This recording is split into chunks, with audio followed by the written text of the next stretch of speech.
Friends, EVM के हमारे practice set number 3 में आपका स्वागत है। तो दोस्तों, इससे पहले मैंने आपको 2 सेट प्रैक्टिस करवाए थे ईवीएम के। तो इंपॉर्टेंट क्वेश्चन को हम लोग प्रैक्टिस कर रहे हैं इस सेशन के माध्यम से, एमसीक्यूज़ के फॉर्म में, केस स्टडीज़ के फॉर्म में, चाहे वो न्यूमेरिकल एमसीक्यूज़ या थ्योरेटिकल एमसीक्यूज़ हो।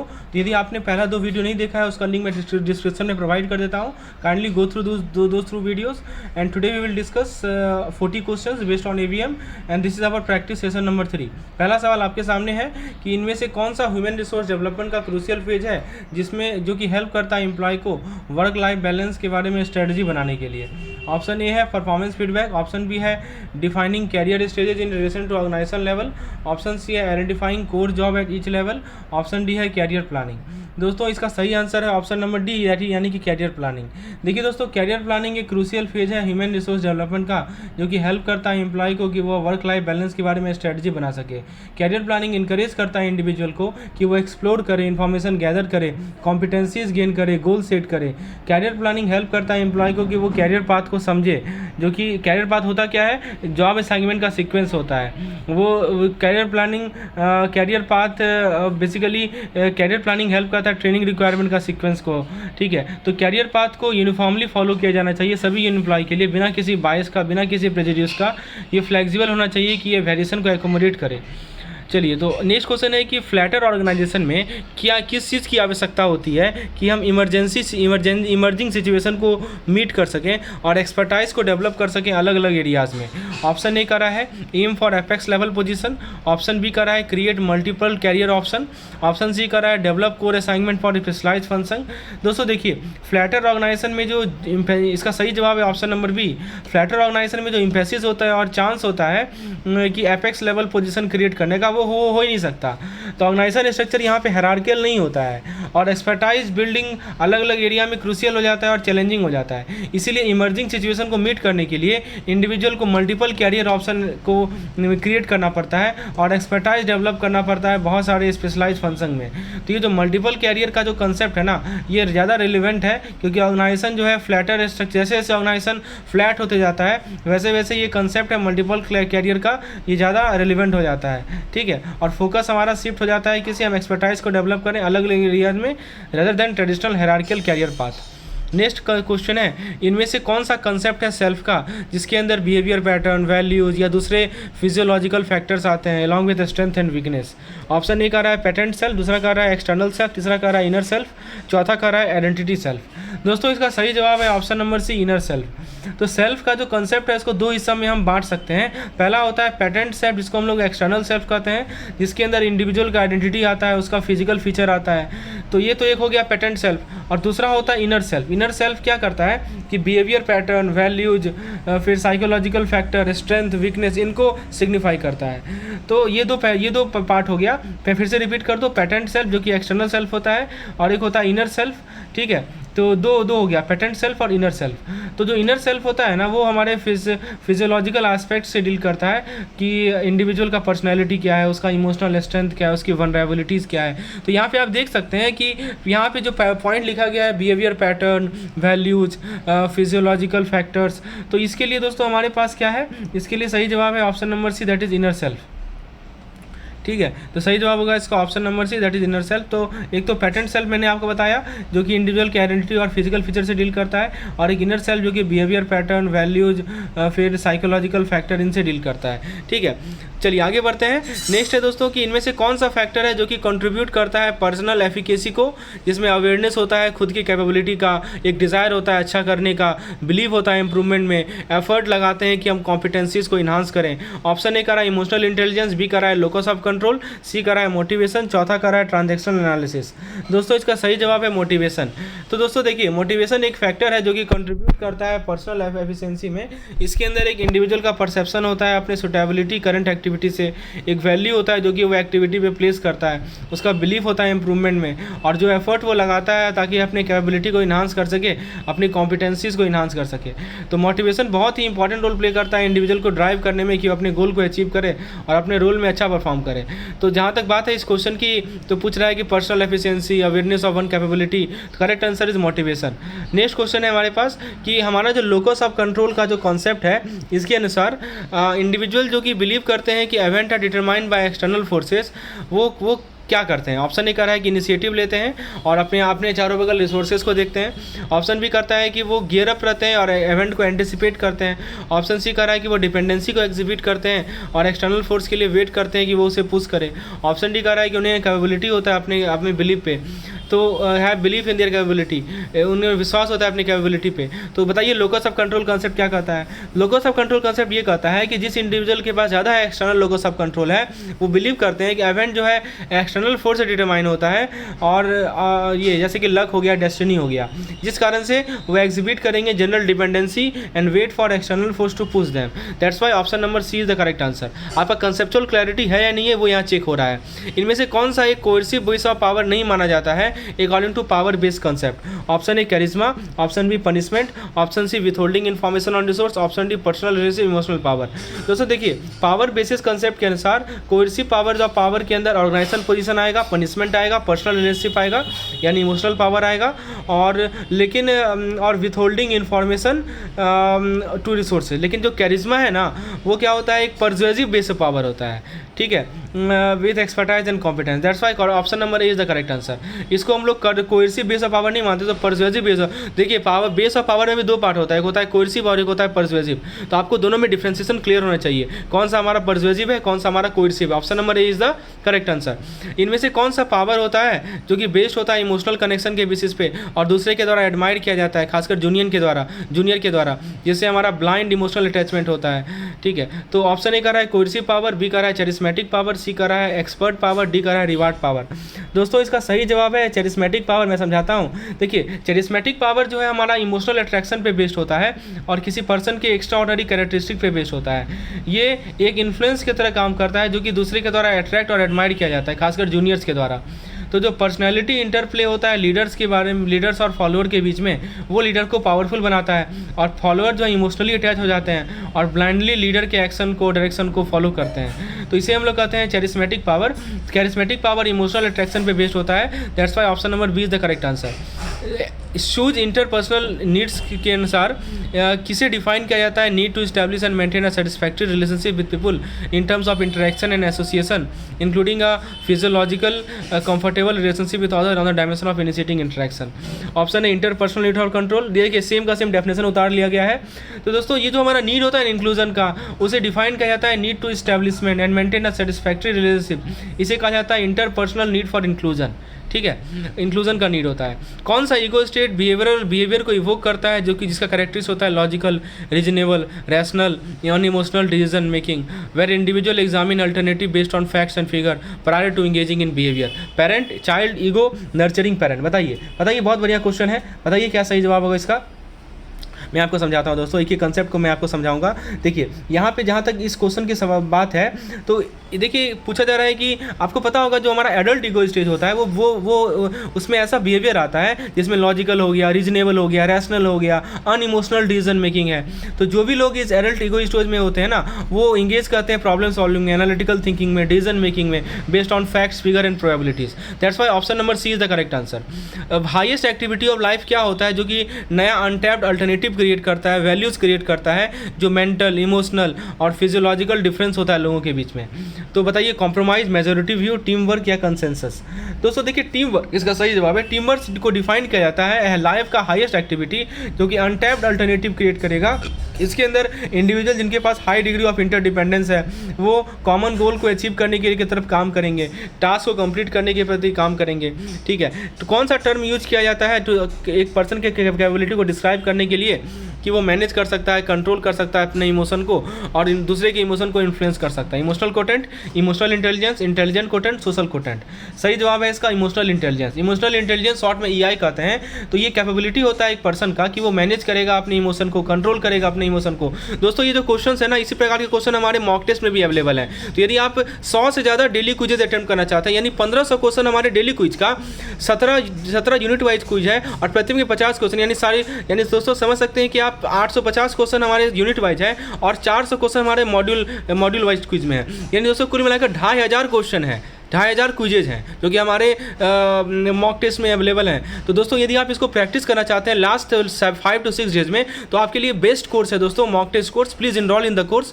इस कोर्स में दोस्तों आप 2500 MCQs प्रैक्टिस कर पाएंगे, वो भी क्विजेज के फॉर्म में। This is the best way to practise. आप जब क्विज देंगे आपसे गलती होगा तो फिर आपके दिमाग में रहेगा कि हाँ ये क्यों गलती हुआ। ठीक है, तो क्विज देना, आपको क्विज यदि देना है तो हमारे इस नंबर पर व्हाट्सएप करें। व्हाट्सएप नंबर मैं डिस्क्रिप्शन में प्रोवाइड कर देता हूँ, या हमारे ऐप को इंस्टॉल कर लें और इस प्रकार का क्विज जरूर दें, और उसी का कुछ अंश मैं यहाँ पे आपको वीडियो लेसन के माध्यम से प्रस्तुत कर रहा हूँ। तो इसका सही जवाब आपको समझ में आया, इमोशनल इंटेलिजेंस है।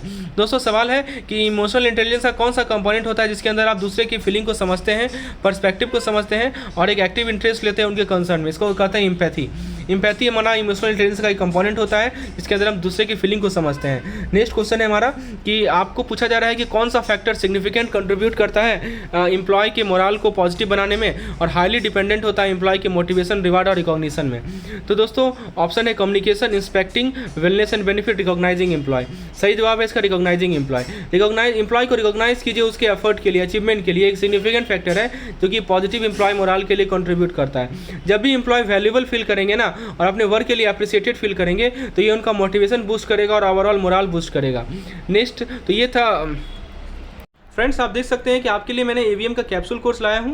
इसके ये जो कैप्सूल कोर्स है इसके अंदर आप कंटेंट को मैं शो करता हूं, one liner PDF, capsule PDF, quick revision module wise, daily quizzes को मैं आपको शो करता हूं। दोस्तों देखिए जून, जुलाई, अगस्त, सितंबर, अक्टूबर, नवंबर। उसके अलावा दोस्तों आपको इस डेली क्विज दे सकते हैं। प्रीवियस ईयर क्वेश्चंस का अलग से पीडीएफ आपको मिलेगा, एमसीक्यूज मिलेगा वन लाइनर के साथ। इसके भी अलग अलग 14 फाइल्स हैं जो कि मैंने डाल रखे हैं। इसके अलावा आपको सैम्पल पीडीएफ चेक करना है तो इस पार्टिकुलर फोल्डर को आप देख सकते हैं। फॉर्मुला पीडीएफ का अलग से मैंने पीडीएफ डाल रखा है।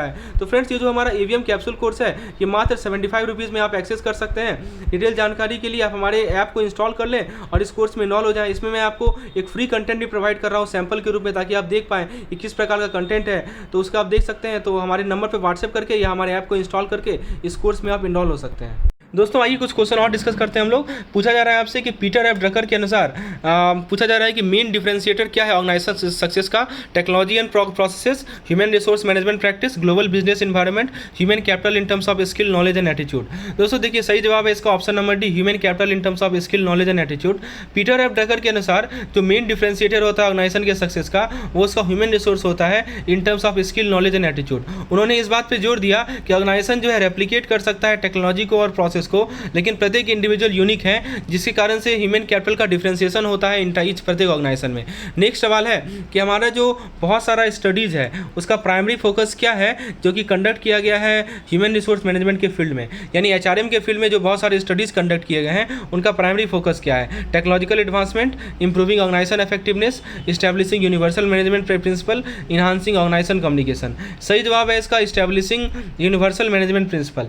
तो दोस्तों जो हमारा highly competitive globalise business environment है, तो ऑर्गेनाइजेशन के सक्सेस को क्या डिफरेंशिएट करता है? वो होता है human resource in terms of skill, knowledge, attitude. तो बाकी जो फैक्टर्स है जैसे टेक्निकल एक्सपर्टाइज, फाइनेंशियल बैकिंग, ये जरूरी है, लेकिन ये यूनिक कैपेबिलिटी है वर्कफोर्स का जो कि कॉम्पिटिटिव एडवांटेज प्रोवाइड करता है। खासकर हम बात करें human resource, right, so improving organisation perspective. तो यही है option number B is the correct answer. चलिए आगे देखते हैं, highly competitive globalise business environment में ऑर्गेनाइजेशन के सक्सेस को क्या डिफरेंशिएट करता है? तो ह्यूमन रिसोर्स, मैंने आपको पहले ही बताया। Peter F Drucker successful management के की एस्पेक्ट में क्या बताते हैं? Technical discipline, universal principle, collaborative effort of people organisation, implementation of advance technology. तो दोस्तों पीटर एफ ड्रकर के अनुसार जो हमारा कोलैबोरेटिव एफर्ट होता है लोगों का ऑर्गेनाइजेशन में, तो इससे क्या होता है कि आप लोग को कैपेबल बनाते हैं जॉइंट परफॉर्मेंस के लिए, उनके स्ट्रेंथ को इफेक्टिवली लिवरेज करते हैं, जो वीकनेस का है उसको वीकनेस को के इम्पैक्ट को मिनिमाइज करते हैं। ये सब हमारा सबसे इंपॉर्टेंट पार्ट है। तो option number C is the correct answer. Significant जो शिफ्ट हुआ है ऑर्गेनाइजेशन में, इंडस्ट्रियल वर्कर के ऑर्गेनाइजेशन में, वो क्या हुआ है? तो जरा ऑप्शन को देखते हैं। ऑप्शन कह रहा है पहला कि टेक्नोलॉजी ड्रिवन फंक्शन पे फोकस बढ़ा है, मशीन का यूज बढ़ा है। तीसरा कह रहा है कि स्ट्रेटेजिक डिसीजन में मशीन मेकिंग को इनकॉर्पोरेट किया गया है मशीन के द्वारा। और लास्ट ऑप्शन है कि मैनेजरियल का जो रोल है ऑर्गेनाइजेशन में उसे हटाया गया है। दोस्तों जो हमारा सिग्निफिकेंट शिफ्ट हुआ है ऑर्गेनाइजेशन में इंडस्ट्रियल वर्कर में, वो ये हुआ है कि हमारा जो मशीन का यूज है वो बढ़ा है रूटीन वर्क में। ठीक है, तो जैसे टेक्नोलॉजी एडवांस हुआ तो रूटीन वर्क को आप मशीन हैंडल कर रही है, और लोग कहाँ इन्वॉल्व हो रहे हैं? स्ट्रेटजिक फंक्शन में और डिसीजन मेकिंग में। नेक्स्ट है दोस्तों, सबसे सिग्निफिकेंट डिफरेंशिएटर क्या होता है ऑर्गेनाइजेशन के लिए हाईली कॉम्पिटिटिव ग्लोबलाइज बिजनेस में। मैंने आपको पहले ही बताया ह्यूमन रिसोर्स सबसे सिग्निफिकेंट डिफरेंशिएटर होते हैं। नेक्स्ट है दोस्तों कि क्यों पीपल मैनेजमेंट को डायनेमिक माना जाता है और चैलेंजिंग माना जाता है as compare to other organisation resource. तो ऑप्शन ए कह रहा है कि जो पीपल मैनेजमेंट होता है इसके अंदर आप पैसिव रिसोर्स के साथ डील करते हैं। बी कह रहा है कि पीपल मैनेजमेंट टेक्नोलॉजिकल एडवांसमेंट पे डिपेंड करता है। सी कह रहा है कि ह्यूमन रिसोर्स जो है रिएक्ट करेगा, रिस्पॉन्ड करेगा अलग अलग ट्रीटमेंट के लिए डिफरेंटली। और डी कह रहा है कि ह्यूमन रिसोर्स में कोई एडेप्टेशन नहीं चाहिए इन्वायरमेंट में चेंजेस से। तो दोस्तों इसका सही जवाब है ऑप्शन नंबर सी। देखिए पीपल मैनेजमेंट को डायनेमिक इसलिए माना जाता है, चैलेंजिंग माना जाता है, क्योंकि ह्यूमन रिसोर्स जो है ट्रीटमेंट से अलग रिएक्ट करते हैं, अलग रिस्पॉन्ड करते हैं। तो पैसिव रिसोर्स में क्या होता है कि ह्यूमन बीइंग के बाद इमोशन है, नीड है, बिलीफ है, वैल्यूज़ है, जो कि उनके बिहेवियर को इफेक्ट करता है। जिससे क्या होता है कि ये ज़रूरी होता है कि इंडिविजुअलिटी को आप समझें और मैनेजमेंट अप्रोच को अकॉर्डिंगली अडेप्ट करें। लेकिन यहाँ पे जहाँ तक पीपल मैनेजमेंट की बात है, चूँकि पीपल मैनेजमेंट के अंदर आप ह्यूमन रिसोर्स रिएक्ट करते हैं, अलग अलग ट्रीटमेंट के साथ रिस्पॉन्ड करते हैं, that's why it is considered dynamic. Next है दोस्तों कि ऑर्गेनाइजेशन का जो नीड होता है, ऑर्गेनाइजेशन को क्यों रिस्पॉन्ड करना पड़ता है जो भी चेंज हमारे इन्वायरमेंट में हो रही है, बताइए organisation why do organisation need to respond. तो देखिए इसका ऑप्शन को देखते हैं, ताकि टेक्नोलॉजिकल एडवांसमेंट को इम्प्लीमेंट कर सके, ताकि कॉम्पिटिटिव रह सके, ताकि फाइनेंशियल इन्वेस्टमेंट को बढ़ा सके, ताकि एडमिनिस्ट्रेशन और वेलफेयर फंक्शन को स्ट्रीमलाइन कर सके। तो ऑर्गेनाइजेशन को रिस्पॉन्ड इसलिए करना पड़ता है ताकि जो भी हमारे कॉम्पिटिटिव रह सके। Option B is the correct answer. तो ये जो रैपिडली चेंजिंग बिजनेस इन्वायरमेंट है, टेक्नोलॉजिकल एडवांसमेंट है, ग्लोबल इकोनॉमिक शिफ्ट है, इसमें ऑर्गेनाइजेशन को अडेप्ट करना पड़ेगा, इनोवेट करना पड़ेगा, ताकि वो रेलेवेंट रह सके, सक्सेसफुल रह सके।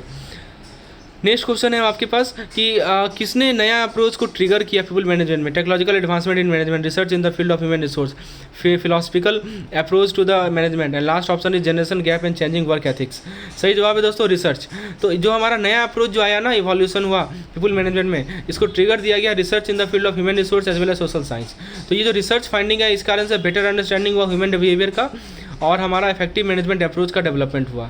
नेक्स्ट है दोस्तों कि हिस्टोरिकल परसेप्शन एचआर मैनेजमेंट का क्या है, necessary productive department, unproductive and unessential department, administrative and welfare focus department, departmental focus on technological advancement. तो दोस्तों ये जो हमारा एचआर मैनेजमेंट का हिस्टोरिकल परस्पेक्टिव रहा है वो है administration and welfare focus department. पहले क्या था, एचआर मैनेजमेंट हिस्टोरिकली परसीव किए जाते थे एडमिनिस्ट्रेटिव और वेलफेयर फोकस डिपार्टमेंट कुछ ऑर्गेनाइजेशन में, लेकिन जैसे हमारा डायनेमिक चेंज हुआ है, ठीक है, अभी मैंने आपको बताया ना कि जैसे तो इस प्रकार से कुछ चेंजेस आए हैं। तो ये नेक्स्ट है हमारा कि हिस्टोरिकल पर्सपेक्टिव कैसा रहा है, तो ये administrative welfare focus department we have already discuss. Edgar Schein के द्वारा कैसे वो ऑर्गेनाइजेशन को डिफाइन करते हैं, organisation is a group of individual coming together informally to achieve a common goal, organisation is a formal setup with a given goal and explicit role and relationship, organisation is a network of people working in different field for mutual benefit, organisation is a collection of skill individual working toward achieving A personal objective. बताइए Edgar Schein के अनुसार कैसे वो define करते हैं organisation को। सही जवाब है कि इसका option number B. Edgar Schein क्या कहते हैं कि ऑर्गेनाइजेशन एक रैशनल कोऑर्डिनेशन है activities of number of people का, ताकि वो कुछ एक्सप्लिसिट पर्पस और गोल को अचीव कर सकें। ठीक है, ऑप्शन बी करेक्ट आंसर है। वेल्थ क्रिएशन का प्राइमरी सोर्स क्या होता है नॉलेज एरा में, तो वेल्थ क्रिएशन का प्राइमरी सोर्स क्या होता है, ये सवाल है। Technological advancement, land and resource, human capital, financial investment. सही जवाब है इसका ह्यूमन कैपिटल। तो जो वेल्थ क्रिएशन का प्राइमरी सोर्स होता है नॉलेज एरा में वो है ह्यूमन कैपिटल। ह्यूमन कैपिटल का मतलब स्किल, नॉलेज लेवल, एटीट्यूड, ये सभी होते हैं। नेक्स्ट क्वेश्चन है हमारा कि दो हिस्टोरिकल स्ट्रीम ऑफ थॉट क्या थे जो कि पीपल मैनेजमेंट में डेवलप हुए थे, technical and philosophical, scientific and psychological and analytical and economical. तो दोस्तों सही जवाब है इसका organising activities and understanding individual relation to work. तो ये दो हिस्टोरिकल स्ट्रीम ऑफ थॉट है जो कि डेवलप हुए थे पीपल मैनेजमेंट में। नेक्स्ट क्वेश्चन है हमारा कि किसने डेवलप किया, कौन बिलीव करते थे कि हम बेटर कंडीशन प्रोवाइड करें वर्कर को कि प्रोडक्टिविटी वो इंप्रूव करे। तो सही जवाब है इसका Robert oven. Robert oven believe करते थे कि हम बेटर कंडीशन प्रोवाइड करें वर्कर को, जिससे वो वाइटल मशीन करते थे। नेक्स्ट क्वेश्चन है हमारा कि इंडस्ट्रियल रिवॉल्यूशन के दौरान जो कोऑर्डिनेशन एक्टिविटीज़ का जो कोऑर्डिनेशन है उसको कैसे व्यू किया जाता था। तो इंडस्ट्रियल रिवॉल्यूशन के दौरान जो हमारा एक्टिविटीज़ का कोऑर्डिनेशन है उसे देखा जाता था सिंपलिस्टिक के फॉर्म में, जिसका फोकस था activities related to work situation. Next question है दोस्तों किस एरिया में सिमुलेशन को यूज किया जाता है फाइनेंशियल वर्ल्ड में, ये सवाल है। तो ऑप्शन देखते हैं। ऑप्शन ए कह रहा है air traffic control queuing, option B कह रहा है आपका assembly line scheduling, risk modelling in finance area, finance layout. सही जवाब है इसका risk modelling in finance area. Next question है सिमुलेशन एक यूजफुल टूल है ट्रेनिंग मैनेजमेंट को वर्कर को क्यों। तो ऑप्शन ए कह रहा है mimicking real life situation and exposing them to political risk, avoiding serious accident during driving session, simplifying reality to make it more manageable, demonstrating the effect of changes in system variable. तो दोस्तों simulation useful tool होता है manager को train करने में, क्योंकि option D सही जवाब है, क्योंकि सिस्टम के वेरिएबल में जो चेंजेस आएंगे उसका क्या इफेक्ट पड़ेगा ये डिमॉन्स्ट्रेट करने के लिए सिमुलेशन बहुत यूजफुल होता है। नेक्स्ट है दोस्तों, कोई ऑनर है आउटलेट का, वो इवैल्यूएट करना चाह रहा है अपने daily ordering policy for milk, तो वो रूल ऑफ ऑर्डरिंग को फॉलो करता है, तो वो चाहता है कि नए ऑर्डरिंग रूल को टेस्ट करें। ठीक है, तो यहाँ देखिए एक टेबल है, तो आपको एक सिमुलेशन मेथड बनाना, तो इनमें से कौन सा स्टेटमेंट सही है। तो दोस्तों देखिए जो नया ऑर्डरिंग रूल है ना, वो पिछले 10 दिन के क्वांटिटी सोल्ड के मीन पे बेस्ड है, जो कि 55 लीटर है। ठीक है, पिछले 10 दिन में जो आपका डिमांड पर डे है 55 लीटर है। तो ये रूल का एम है कि हम ऑप्टिमाइज करें क्वांटिटी ऑर्डर को। तो ऑप्शन नंबर इसका सही जवाब है option number B, profitably hire during the new ordering rule. Next question है आपका कि सिमुलेशन, अच्छा उसी पे बेस्ड क्वेश्चन है, इसको स्किप करते हैं हम लोग। अब देखिए ये सवाल, देखिए बहुत बढ़िया सवाल है। इस सवाल में क्या कर रहा है इसको मैं समझाता हूँ दोस्तों। देखिए क्या कर रहा है कि सिमुलेशन एक्सरसाइज किसी outlet owner daily milk ordering new policy, demand generate किया जा रहा है अगले 20 दिन का, प्रोबेबिलिटी डिस्ट्रीब्यूशन और रैंडम नंबर के माध्यम से। तो ऑनर 2 ऑर्डरिंग रूल को कंपेयर करता है, एक होता है ओल्ड रूल, ठीक है, of demanding the demand of previous day Q1 and new rule based on mean of the quantity sold in the last 10 day. Selling price है 1 लीटर का 36 रुपया, कॉस्ट प्राइस है 32 रुपया पर litre, quantity sold S1 and S2 को determine किया जाता है demand and respective quantity. Profit का फॉर्मूला आपको दे रखा है, तो आपसे एवरेज प्रॉफिट पूछा जा रहा है। तो एवरेज प्रॉफिट निकालने के लिए क्या करेंगे कि आप जो है प्रत्येक मेथड में, जो आपका फर्स्ट मेथड है और सेकंड मेथड है, ठीक है, उसमें प्रॉफिट निकाल लीजिए, फिर डिवाइड कर दीजिए उसको नंबर ऑफ डेज से, जो कि यहाँ पे 20 है, तो एवरेज प्रॉफिट निकाल सकते हैं, राइट। तो फ्रेंड्स ये था हमारा आज का प्रैक्टिस सेशन, धन्यवाद।